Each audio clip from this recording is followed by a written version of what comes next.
Hello दोस्तों, एक बार फिर से आप सभी का स्वागत है मेरे यूट्यूब चैनल एजुकेशन बाइट पर। आज मैं डीएलएड प्रथम सेमेस्टर के गणित विषय में आपको त्रिभुज, आयत, वर्ग और वृत्त के बारे में कुछ जानकारी दूंगी और साथ में ही आपका परिमिति टॉपिक जो मैंने पिछली वीडियो में छोड़ दिया था उसे भी कवर करूंगी और उससे संबंधित प्रश्नों को हल करना सिखाऊंगी। तो चलिए बिना टाइम वेस्ट किए स्टार्ट करते हैं। फर्स्ट है हमारा त्रिभुज। नाम से क्लियर है, त्रिभुज यानी कि तीन भुजाएं। ऐसी आकृति जो तीन भुजाओं से घिरी होगी यानी कि बंद होनी चाहिए। कुछ इस तरीके से भी आप बनाएंगे तो यहाँ पे भुजाएं तो तीन है लेकिन आकृति बंद नहीं है आपकी। तो आपकी जो आकृति तीनों भुजाओं से घिरी अर्थात जो बंद आकृति होगी वही आपकी त्रिभुज कहलाएगी। इसमें आपकी ये भुजाएं कहलाती हैं त्रिभुज की, और बिंदु ए, बिंदु बी और बिंदु सी आपके शीर्ष कहलाते हैं। यहीं पर आपका कोण ए, कोण बी और कोण सी होता है। त्रिभुज के लिए 2 पॉइंट मैंने कुछ दिए हैं जो बहुत इंपॉर्टेंट है। फर्स्ट पॉइंट है हमारा, त्रिभुज के तीनों कोणों का योग 180 अंश होता है। समझते हैं क्या कहना चाह रहे हैं। कोण ए, कोण बी और कोण सी, जब आप इन तीनों कोणों को जोड़ेंगे तो इनका योगफल आपका सदैव 180 अंश ही निकल कर आएगा। चाहे ये 60 का हो, चाहे ये 45 का हो, कुछ भी दिया हो, लेकिन तीनों का जब हम योग करेंगे तो ये सदैव हमारा 180 अंश ही निकलेगा। सेकेंड पॉइंट है हमारा, त्रिभुज की दो भुजाओं का योग सदैव तीसरी भुजा से बड़ा होता है। ये त्रिभुज के लिए सबसे मस्ट कंडीशन है, क्योंकि त्रिभुज हमारा तभी बनेगा जब ये कंडीशन अप्लाई होगी। कभी कभी एग्ज़ाम में इस तरीके से क्वेश्चन पूछ भी लिया जाता है, तो समझते हैं। मान लीजिए एक भुजा आपकी ए बी और ए सी ले ली। जब ए बी और ए सी भुजा को जोड़ेंगे तो जो योगफल निकल कर आएगा वो हमारा सदैव तीसरी भुजा यानी कि बी सी भुजा से बड़ा होगा। न कभी बराबर होगा न कभी छोटा होगा, सदैव आपका बड़ा ही निकलेगा।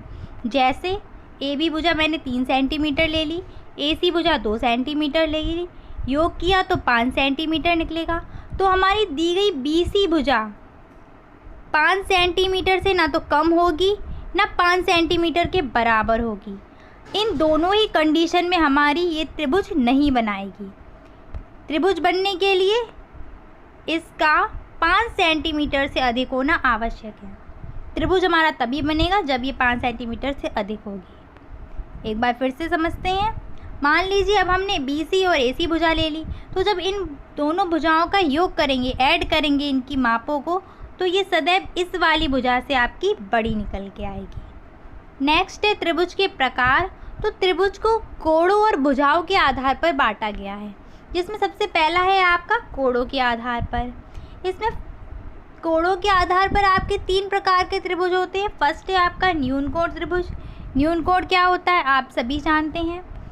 तो ऐसा त्रिभुज जिसके तीनों कोण हमारे न्यून कोण अर्थात 90 अंश से कम होंगे और 0 अंश से बड़े होंगे। न्यून कोण होंगे तो हमारा न्यून कोण त्रिभुज कहलाएगा। नेक्स्ट हमारा समकोण त्रिभुज। तो समकोण नाम से ही क्लियर हो रहा है कि एक कोण हमारा समकोण अर्थात 90 अंश का होना चाहिए। तो चित्र में देखिए आप, एक कोण आपका 90 अंश का है तो हमारा जो त्रिभुज बनेगा वो समकोण त्रिभुज कहलाएगा। समकोण त्रिभुज में आपका जो 90 अंश का कोण होता है, इसके सामने वाली रेखा हमारी कर्ण कहलाती है। ये लंब होती है और ये आधार होती है। समकोण त्रिभुज से संबंधित जो प्रश्न आपको पूछे जाते हैं उसमें आपको पाइथागोरस प्रमेय का यूज़ करना पड़ता है। वो कुछ इस प्रकार से आपकी कर्ण का स्क्वायर बराबर लंब का स्क्वायर प्लस आधार का स्क्वायर।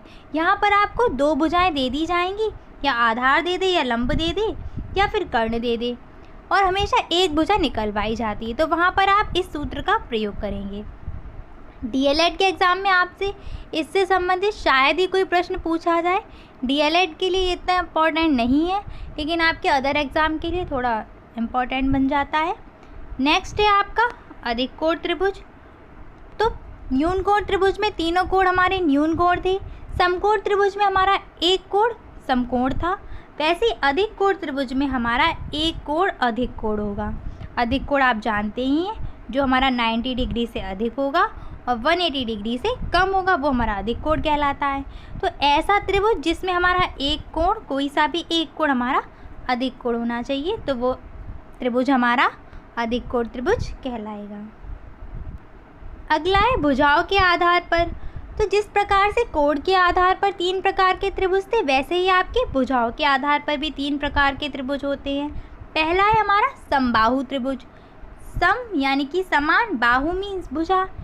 त्रिभुज में 3 ही तो भुजाएं होती हैं, तो ऐसा त्रिभुज जिसकी तीनों भुजाएं बराबर हों यानी कि समान हो, तो वो हमारा समबाहु त्रिभुज होगा। चित्र में देखिए, ए बी भुजा भी 4 सेंटीमीटर है, ए सी भुजा भी 4 सेंटीमीटर है और बी सी भुजा भी 4 सेंटीमीटर है, मतलब तीनों भुजाएं आपकी बराबर है। तो कौन सा त्रिभुज होगा आपका? समबाहु त्रिभुज।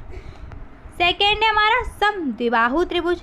नाम से देखिए, सम मीन्स बराबर, द्वि मीन्स 2 और बाहु मीन्स भुजाएं, यानी कि ऐसा त्रिभुज जिसकी 2 भुजाएं बराबर हों। चित्र में देखते हैं अब, ए बी हमारी 4 सेंटीमीटर, ए सी हमारी 4 सेंटीमीटर और बी सी हमारी 5 सेंटीमीटर, यानी कि हमें 2 भुजाएं तो बराबर मिल गई। तो हमारा कौन सा त्रिभुज होगा? समद्विबाहु त्रिभुज।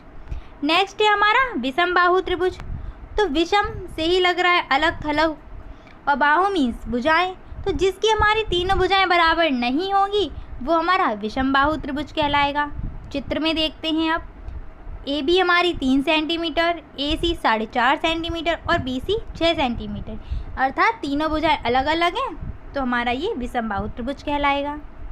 अब मैं आपको त्रिभुज से संबंधित कुछ सूत्र बता रही हूँ। मैंने कुछ टॉपिक आपके छोड़ दिए हैं, आप सोच रहे होंगे कि मैम ने क्यों छोड़ दिए हैं, तो आपके डीएलएड के एग्ज़ाम के पर्पज़ से वो टॉपिक इम्पॉर्टेंट नहीं है, इसलिए मैंने उनको छोड़ा है।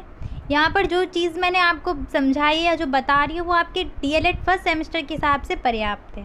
तो चलिए देखते हैं। फर्स्ट है हमारा समकोण त्रिभुज का क्षेत्रफल। समकोण त्रिभुज, जैसे ही नाम लिया आपके माइंड में एकदम से फिगर आना चाहिए कि समकोण त्रिभुज आपका था क्या। ऐसा त्रिभुज जिसका एक कोण आपका समकोण था, यानी कि 90 अंश का। यहाँ पर आपको आधार बताया था मैंने, और जो आपका लंब होता है वो ऊंचाई में कन्वर्ट हो जाता है। तो समकोण त्रिभुज के क्षेत्रफल के लिए 1/2 आधार गुणा ऊंचाई। सूत्र तो आपको याद करने ही पड़ेंगे, इसकी कोई ट्रिक नहीं है। अब क्षेत्रफल और परिमाप, आपको ये 2 शब्द बहुत कंफ्यूज करेंगे, तो चलिए क्षेत्रफल और परिमाप को समझ लेते हैं कि क्षेत्रफल और परिमाप क्या होता है। मान लीजिए आपके पास एक कोई पुस्तक है जो आपकी आयताकार है, किसी भी आकृति की आप कोई भी वस्तु ले सकते हैं। मैंने यहाँ पुस्तक का एग्जाम्पल दिया है। तो आप इस पुस्तक को जिस जगह पर रखेंगे, या माना आपने किसी मेज पर पुस्तक रखी, तो इस पुस्तक ने मेज की जितनी जगह को घेरा है वो आपका क्षेत्रफल कहलाएगा। पुस्तक ने जितनी जगह मेज की घेरी है वो क्या कहलाएगी? आपकी क्षेत्रफल। समझ गए आप लोग? अब परिमाप क्या होता है? तो परिमाप, जैसे मान लीजिए आपने एक कोई तार ले लिया और उस तार को आपने इस पुस्तक के एक कोने से लपेटना स्टार्ट किया और चलते चलते आपने चारों तरफ उसके तार लपेट दिया। तो ये जो तार आपने लपेटा है ये क्या है? उसका परिमाप। परिमाप आपका क्या होता है? किसी भी वस्तु की जितनी भी बाहर की जो किनारी है, अगर आप इस पर कोई भी चीज़ लपेट दें या बाहर की किनारी को पूरा ऐड कर लें, ये आपकी परिमाप कहलाएगी। अगला है आपका समबाहु त्रिभुज। समबाहु त्रिभुज का नाम लेते ही आपके दिमाग में आ गया होगा कि जिसकी तीनों भुजाएं बराबर होती हैं। क्षेत्रफल का फॉर्मूला है √3/4 गुणा भुजा स्क्वायर, ये आपको याद ही करना पड़ेगा। नेक्स्ट है समबाहु त्रिभुज की ऊंचाई। उसका फॉर्मूला कुछ ये होता है, यहाँ पर आपको भुजा दी जाएगी तो ऊंचाई निकलवाते हैं और ऊंचाई दी जाएगी तो भुजा निकलवाते हैं। नेक्स्ट है हमारा त्रिभुज का क्षेत्रफल। ये जो पॉइंट है ना, ये आपका कोई भी त्रिभुज हो, चाहे समकोण चाहे अधिक कोण, कैसा भी त्रिभुज आपको दिया गया हो, बस अगर आपको त्रिभुज की तीनों भुजाएं पता हैं तो आप इस फॉर्मूले को लगाकर अपना त्रिभुज का क्षेत्रफल निकाल सकते हैं। ये सभी त्रिभुज पर अप्लाई होता है। जो फर्स्ट आपका मैंने बताया था ये केवल आपका समकोण त्रिभुज पर ही लगेगा, सेकेंड वाला केवल आपका समबाहु पर लगेगा, लेकिन ये वाला जो है आपका किसी प्रकार के त्रिभुज पर लग सकता है। फॉर्मूला कुछ इस प्रकार से है, √S ब्रैकेट में S-A, फिर S-B और S-C। S क्या होता है? आपका अर्ध परिमाप। परिमाप क्या है मैंने भी समझाया है आपको। अब त्रिभुज हमने ले लिया, त्रिभुज के चारों ओर अगर हमने कोई भी चीज़ लपेटी तो वो भुजाओं के बराबर ही तो होगी। तो आपकी एक भुजा ये मान ली मैंने A, तो A, ये B और ये C। तो परिमाप निकालने के लिए इन तीनों भुजाओं को हम ऐड कर देंगे, वही हमारा परिमाप हो जाएगा और वही हमारा परिमाप का सूत्र हो जाएगा। अब अर्ध परिमाप कैसे निकलेगा? अर्ध परिमाप यानी कि आधा परिमाप। जब आप परिमाप निकाल लेंगे तो आप इसी में 2 का भाग दे दीजिए, तो आपका अर्ध परिमाप यानी कि S निकल आएगा।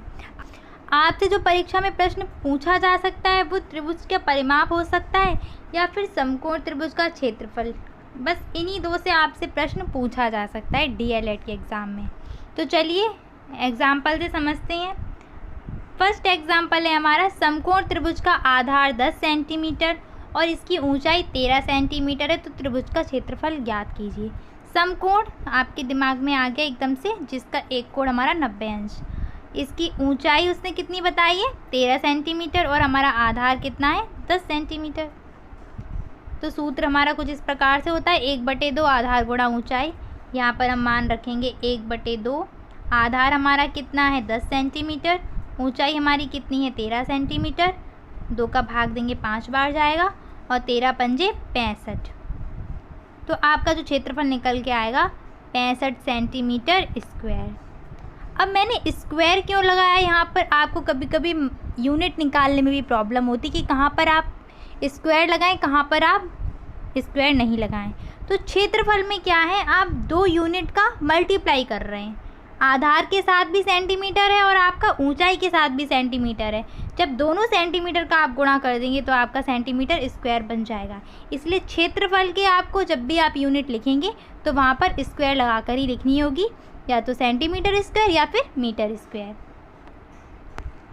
सेकेंड एग्जाम्पल है हमारा, समकोण त्रिभुज में कर्ण 5 सेंटीमीटर, लंब 3 सेंटीमीटर, तो त्रिभुज का क्षेत्रफल ज्ञात कीजिए। पहले चित्र बनाएंगे हम इसका। कर्ण हमारा कितना दिया है उसने? 5 सेंटीमीटर। कर्ण पता है 90 अंश के सामने वाला होता है, तो 5 सेंटीमीटर ले लिया। लंब कितना है हमारा? 3 सेंटीमीटर। अब अगर हमारे पास आधार मिल जाए तो हम अपना क्षेत्रफल निकाल सकते हैं। आधार कैसे निकालेंगे? मैंने आपको भी फॉर्मूला बताया था पाइथागोरस प्रमेय का। तो वहाँ पर क्या था? कर्ण का स्क्वायर यानी कि 5 का स्क्वायर आपका, फिर आपका था बराबर लंब का स्क्वायर, लंब आपका 3 सेंटीमीटर, और हमें आधार निकालना है। आधार को हमने x मान लिया। करिए 5 का 25 हो जाएगा, 3 का 9 हो जाएगा और यहाँ पर x स्क्वायर। 25 में से 9 जाएगा आपका 16 आएगा। 16 बराबर x स्क्वायर। जब हम इसका वर्गमूल निकालेंगे तो आपका 4 निकल के आएगा, यानी कि हमारा x का मान कितना निकल के आया? 4। चित्र कुछ ऐसा था हमारा, 3 सेंटीमीटर ये था, 5 ये था और ये हमारा 4 निकल आया। अब समकोण त्रिभुज का क्षेत्रफल निकालने का फॉर्मूला क्या होता है हमारा? 1/2 आधार गुणा ऊंचाई। आधार हमारा कितना? 4 निकल के आया। ऊंचाई हमारी कितनी थी? लंब जो हमारा 3 सेंटीमीटर था, 2 का भाग देंगे 2 बार और 3 दूनी 6, तो 6 सेंटीमीटर स्क्वायर आपका क्षेत्रफल निकल के आएगा। नेक्स्ट है हमारा, समबाहु त्रिभुज की भुजा 8 सेंटीमीटर है, तो इसका क्षेत्रफल ज्ञात कीजिए। समबाहु त्रिभुज के क्षेत्रफल का सूत्र था हमारा √3/4 गुणा भुजा का स्क्वायर। तो कर लीजिए इसको सॉल्व। 3/4 गुणा 8, तो 4 दूनी 8 और 8 दूनी 16, तो इसका जो उत्तर निकल के आएगा आपका 16√3 सेंटीमीटर स्क्वायर। समझ गए होंगे। फॉर्मूले तो आपको याद करने पड़ेंगे, आप इनको एक पेपर पर नोट करके और उन्हें डेली उनका रिवीजन कीजिए तो आपके वो प्रैक्टिस में आ जाएंगे। नेक्स्ट है, समबाहु त्रिभुज की भुजा 6 सेंटीमीटर है, तो इसकी ऊंचाई याद कीजिए। ऊंचाई का फॉर्मूला मैंने आपको बताया था √3/2 गुणा भुजा। भुजा आपकी कितनी है? 6 सेंटीमीटर। 2 से आप काटिए, 2 3 6, तो 3√3 आपकी ऊंचाई निकल आएगी सेंटीमीटर। आपको एग्ज़ाम में यूनिट लिखना बहुत ज़रूरी है, यूनिट आप नहीं भूल सकते। अगला क्वेश्चन है आपका, यदि किसी त्रिभुज की भुजाएं 12, 8 और 6 हैं तो त्रिभुज का परिमाप ज्ञात कीजिए। मान लीजिए ये त्रिभुज है और इसकी भुजा 12, 8 और 6 है। परिमाप के लिए आपको सारी भुजाएं बस जोड़नी होती हैं, यानी कि उनका योग करना होता है। तो बस तीनों भुजाओं का योग कर दीजिए, 12, 8 और 6। जब योग करेंगे तो 12, 8, 20 और 6, 26। तो 26 सेंटीमीटर आपका आंसर निकल आएगा। नेक्स्ट है हमारा आयत यानी कि रेक्टेंगल।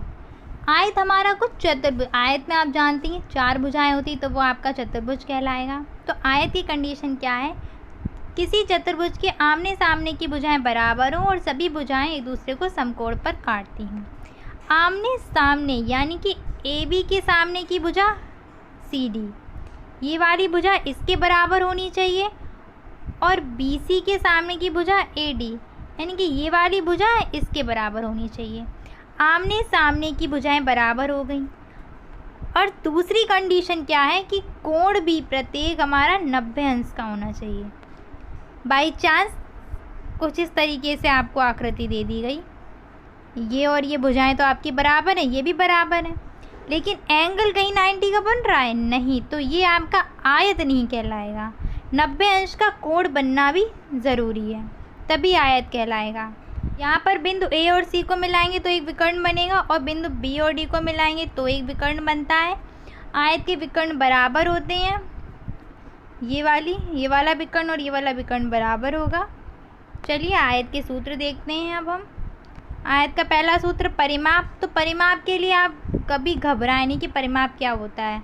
आप सूत्र भूल भी गए तो आप करिए क्या कि आप सारी भुजाएं लीजिए और उठा के ऐड कर दीजिए उन्हें, वही आपका परिमाप होता है। परिमाप का सूत्र बना कैसे, कुछ इस तरीके से देखिए। आयत, ये आपकी लंबाई L, ये भी L की चौड़ाई विड्थ यानी कि W और W।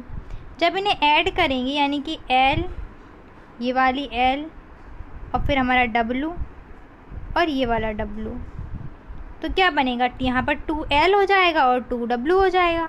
तो बस वही 2 हमने कॉमन लेके अंदर L प्लस W लिख दिया। आयत के परिमाप का सूत्र क्या हुआ फिर, आयत का परिमाप बराबर 2 ब्रैकेट में लंबाई प्लस चौड़ाई, और आयत का क्षेत्रफल लंबाई गुणा चौड़ाई। विकर्ण मैंने अभी आपको बताया कि जब दो बिंदुओं को मिला देते तो आपका विकर्ण बन जाता है। तो विकर्ण का सूत्र होता है हमारा लंबाई अंडर रूट लंबाई का स्क्वायर प्लस चौड़ाई का स्क्वायर। ये सूत्र कैसे बनता है, वही आपका समकोण त्रिभुज यहाँ पर बन रहा था, ये आपका कर्ण बन गया, ये लंब, ये आधार। तो इस तरीके से आपका विकर्ण का सूत्र निकल आता है। चलिए एग्जाम्पल करते हैं। एक आयत की लंबाई 10 सेंटीमीटर, चौड़ाई 5 सेंटीमीटर है। आयत का परिमाप ज्ञात कीजिए। फॉर्मूला पता ही है, 2 गुणा लंबाई यानी कि 10 सेंटीमीटर प्लस चौड़ाई यानी कि 5 सेंटीमीटर।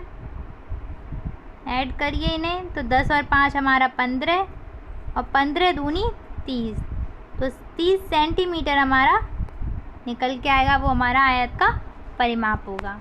अगला प्रश्न है हमारा, एक आयताकार खेत की लंबाई 25 सेंटीमीटर और चौड़ाई 20 सेंटीमीटर। कुछ इस तरीके से, ये देखिए, ये आपकी 20 सेंटीमीटर और ये आपकी 25 सेंटीमीटर है। तो आयताकार खेत का क्षेत्रफल निकालना है। आयताकार किसी वस्तु का क्षेत्रफल आपको पता ही है क्या होता है, लंबाई गुणा चौड़ाई। लंबाई हमारी 25 सेंटीमीटर है और चौड़ाई हमारी 20 सेंटीमीटर है। 25 दूनी 50, तो आपका कितना निकल आएगा, 500 सेंटीमीटर स्क्वायर। ये आपका क्या निकल के आएगा, आयताकार मैदान का क्षेत्रफल। नेक्स्ट है हमारा, एक आयताकार गत्ते का क्षेत्रफल 117 वर्ग सेंटीमीटर है, उसकी लंबाई 13 सेंटीमीटर है। तो चौड़ाई याद करनी है आपको। क्षेत्रफल का फॉर्मूला क्या होता है, क्षेत्रफल यानी कि आपका क्षेत्रफल दिया है, क्षेत्रफल बराबर क्या दिया जाता है आपको, लंबाई गुणा चौड़ाई। तो क्षेत्रफल आपका 117 दिया गया है, लंबाई आपकी 13 सेंटीमीटर दी गई और आपको चौड़ाई यानी कि विड्थ निकालनी है। तो 117/13 बराबर आपकी विड्थ, भाग देंगे तो 9 बार जाएगा। तो आपकी जो विड्थ निकल के आएगी वो कितनी आएगी, 9 सेंटीमीटर। नेक्स्ट है हमारा, एक खेल का मैदान 110 सेंटीमीटर लंबा 40 सेंटीमीटर चौड़ा है। तो खेल का मैदान आयताकार हो गया, कुछ इस तरीके से चित्र बना लेंगे। 110 मीटर लंबा, 40 मीटर हमारा चौड़ा हो जाएगा। मैदान के चारों ओर कितना लंबा तार लगेगा, यानी कि चारों ओर हमें तार लपेटना है। क्या निकलवा रहा है हमसे, परिमाप। तो आयत का परिमाप निकालने के लिए हम क्या करते हैं, फॉर्मूला वही 2 × लंबाई आपकी यानी कि 110 प्लस आपकी चौड़ाई 40, ऐड कर दीजिए इन्हें, तो कितना हो जाएगा आपका अंदर 150 और जब गुणा करेंगे तो आपका 300 सेंटीमीटर परिमाप निकल आएगा। अगला है हमारा वर्ग यानी कि स्क्वायर। आयत की हमारी आमने सामने की भुजाएं बराबर नहीं, लेकिन वर्ग की हमारी चारों भुजाएं आपस में बराबर होंगी। समझ गए आप लोग? वर्ग की हमारी चारों भुजाएं आपस में बराबर होंगी और कोण हमारा जैसे आयत में 90 अंश के थे, वैसे ही आपके वर्ग में भी सभी कोण आपके 90 अंश के ही होंगे। ये वाला भी 90 अंश का, ए बी सी सभी आपके 90 अंश के होंगे। ये लिखे भी हैं आपके, भुजाएं सारी आपकी बराबर दी गई हैं और आपके सारे एंगल बराबर हैं जो आपके 90 अंश के हैं। अब सूत्र देखते हैं वर्ग का। वर्ग में भी वैसे ही विकर्ण बनता है आपका, विकर्ण भी बराबर ही होता है। बाकी की जो पॉइंट है वर्ग के वो आपके डीएलएड के लिए इम्पोर्टेंट नहीं है कि विकर्ण आपको समद्विभाजित विभाजित करता है, कितने पर काटता है, इसलिए उन चीज़ों को मैंने छोड़ा है यहाँ पे। फर्स्ट है हमारा वर्ग का परिमाप। तो वर्ग की जब हम चारों भुजाओं को ऐड करेंगे तो 4 गुणा भुजा वर्ग का परिमाप फॉर्मूला बन जाता है। आप फॉर्मूला सीधे याद कर लीजिए। वर्ग का परिमाप बराबर 4 गुणा भुजा, वर्ग का क्षेत्रफल बराबर भुजा का स्क्वायर और वर्ग का विकर्ण बराबर भुजा √2। चलिए एग्जाम्पल देखते हैं। 11 सेंटीमीटर भुजा के वर्ग का परिमाप ज्ञात कीजिए। तो परिमाप का सूत्र क्या था? 4 गुणा भुजा, और भुजा हमारी कितनी दी गई है? 11 सेंटीमीटर। तो 4 गुणा 11, तो 11 चौक 44, 44 सेंटीमीटर आपका वर्ग का परिमाप निकल आएगा। नेक्स्ट है हमारा पार्श्व चित्र में दिए गए वर्ग का क्षेत्रफल। तो वर्ग भुजाएं सभी बराबर ही होती हैं, पता ही है। ये भी 6 सेंटीमीटर, ये भी सभी 6 होंगी। क्षेत्रफल का फॉर्मूला क्या होता है हमारा? भुजा स्क्वायर। तो 6 का जब स्क्वायर करेंगे तो आपको कितना निकल के आएगा? 36 सेंटीमीटर स्क्वायर। नेक्स्ट है हमारा वृत्त यानी कि सर्कल। तो सर्कल की डेफिनेशन क्या होती है? किसी निश्चित बिंदु के चारों ओर एक समान दूरी रखते हुए जो आकृति प्राप्त होती है, कुछ इस तरीके से। निश्चित बिंदु हमारा ए है और इसके चारों ओर एक निश्चित दूरी रखते हुए एक जो आकृति में मिलेगी वो हमारी सर्कल कहलाएगी। वृत्त से संबंधित मैं आपको कुछ अंक बता रही हूँ। वृत्त का केंद्र O और ये जो बाहर आपको दिख रही है ये वृत्त की परिधि कहलाती है। केंद्र से परिधि तक कोई भी रेखा खींची जाएगी वो हमारी त्रिज्या R कहलाएगी। और परिधि के किसी एक बिंदु से केंद्र से होती हुई दूसरे बिंदु तक कोई रेखा खींची जाए वो आपका व्यास कहलाती है, जिसे D से प्रदर्शित करते हैं, डायमीटर। और वृत्त की परिधि के किसी एक बिंदु से दूसरे बिंदु तक मिलाने वाली रेखा आपकी जीवा कहलाती है। समझ गए आप लोग? व्यास आपका केंद्र से होकर जाएगा, इसे आप व्यास नहीं बोल सकते। व्यास वही होगा जो केंद्र से होकर जाएगा, ये आपकी जीवा है। क्वेश्चन यहाँ पर इम्पोर्टेंट यह है कि वृत्त की सबसे बड़ी जीवा कौन सी होती है? तो वृत्त की आपकी सबसे बड़ी जीवा जो केंद्र से होकर निकलती है वो आपका क्या है? व्यास। ये आपकी सबसे बड़ी जीवा कहलाती है। डीएलएड एग्जाम में क्या किया गया था कि आपको एक क्वेश्चन दिया गया था, वहाँ पर कुछ इस तरीके से डायग्राम बना हुआ था और वहाँ पर पूछा गया था कि वृत्त की जीवा का नाम लिखिए और वृत्त के व्यास का नाम लिखिए। कुछ इस तरीके से प्रश्न था। तो वहाँ पर वृत्त का व्यास आप पता लगा ही लेंगे कि BC आपका वृत्त का व्यास है। AB यानी कि परिधि के एक पॉइंट से परिधि के दूसरे बिंदु को टच किया है तो ये आपकी जीवा AB कहलाएगी और ये दूसरी जीवा AC कहलाएगी। वृत्त से संबंधित कुछ सूत्र दिए गए हैं आपको। जब आपकी त्रिज्या R होगी तो वृत्त का व्यास क्या होगा? 2 गुणा त्रिज्या। जब भी आपसे वृत्त की त्रिज्या और व्यास में संबंध पूछा जाए तो पॉइंट याद रखें कि वृत्त का व्यास हमेशा त्रिज्या का 2 गुना होता है। कितना होता है? 2 गुना। सेकेंड हमारा वृत्त की परिधि। परिधि जो होती है वो आपका एक तरीके से परिमाप होता है वृत्त का। वृत्त का परिमाप या वृत्त की परिधि एक ही चीज़ है, इस चीज़ को याद रखिए। कभी कभी ये होता है आपको त्रिज्या दी जाएगी और परिमाप निकलवा लेते हैं, वहाँ परिधि नहीं बोलते तो कंफ्यूज कर देते हैं वहाँ पे। एक्चुअली होता क्या, आपका ये वृत्त है। अब इसका अगर परिमाप आपसे पूछा जाए तो परिमाप क्या है? चारों तरफ कोई चीज़ लपेटना इस तरीके से, तो आपका परिधि की बराबरी तो निकल के आएगा वो। तो वृत्त की परिधि का सूत्र क्या है? 2πr और वृत्त का क्षेत्रफल πr²। ये तो याद करने वाले पॉइंट हैं, इनको आप याद करके जितना इनसे संबंधित प्रश्न करेंगे उतने ही ये फॉर्मूला आपकी प्रैक्टिस में आ जाएंगे। अगला प्रश्न है हमारा, एक वृत्त की परिधि 44 सेंटीमीटर है तो उसकी त्रिज्या ज्ञात कीजिए। परिधि का सूत्र क्या होता है हमारा? 2πr आर बराबर 44 सेंटीमीटर दी गई है, तो हमने यहाँ पे 44 रख दिया। आर को छोड़िए, बाकी सबको इसके बटे में भेज दीजिए। तो क्या रहेगा, आर बराबर 44/2 पाई। पाई का मान पता ही होगा 22/7, तो 44/2 गुणा 22/7। ये 7 आपका अपॉन में ऊपर चला जाएगा, तो कुछ इस तरीके से बनेगा 44 गुणा 7/2 गुणा 22। तो 22 दूनी 44 और 2 से 2 कट जाएगा, तो जो आपकी वृत्त की त्रिज्या निकल के आएगी वो कितनी आ जाएगी, 7 सेंटीमीटर। ठीक है, तो इसका आंसर क्या होगा आपका, 7 सेंटीमीटर। नेक्स्ट है हमारा 7 सेंटीमीटर त्रिज्या वाले वृत्त का क्षेत्रफल ज्ञात कीजिए। 7 सेंटीमीटर त्रिज्या वाले वृत्त का क्षेत्रफल ज्ञात कीजिए। तो क्षेत्रफल का फॉर्मूला क्या होता है, पाई आर स्क्वायर। मान रख दीजिए, पाई का मान कितना होगा, 22/7 गुणा आर स्क्वायर, यानी कि 7 × 7। 7 से 7 चला जाएगा। अब गुणा करते हैं, 7 दूनी 14 और 7 दूनी 14 और 1 15, 154 सेंटीमीटर ये आपका क्षेत्रफल निकल आएगा। यहीं पर मैं आपको इसका परिमाप निकालना ही बता देती हूँ। तो परिमाप निकालने का फॉर्मूला क्या होता है, 2 पाई आर। 2 पाई का मान 22/7 और आर हमारा दिए गया है 7 सेंटीमीटर, रख दिया 7 सेंटीमीटर। 7 से 7 चला जाएगा और हमारा 44 सेंटीमीटर। ये हमारा क्या ये हमारा परिमाप निकला है, इस चीज़ को ध्यान रखिए। ये आपका क्या निकला है, परिमाप। अगला प्रश्न हमारा 28 सेंटीमीटर व्यास वाले वृत्त की त्रिज्या ज्ञात कीजिए। यानी कि d बराबर 2r आप रखेंगे, तो ये आपका 28 आपने d की जगह रखा, 2r, 2 को आपने 28 के अपॉन में भेजेंगे, तो r भाग जाएगा आपका 14 बार।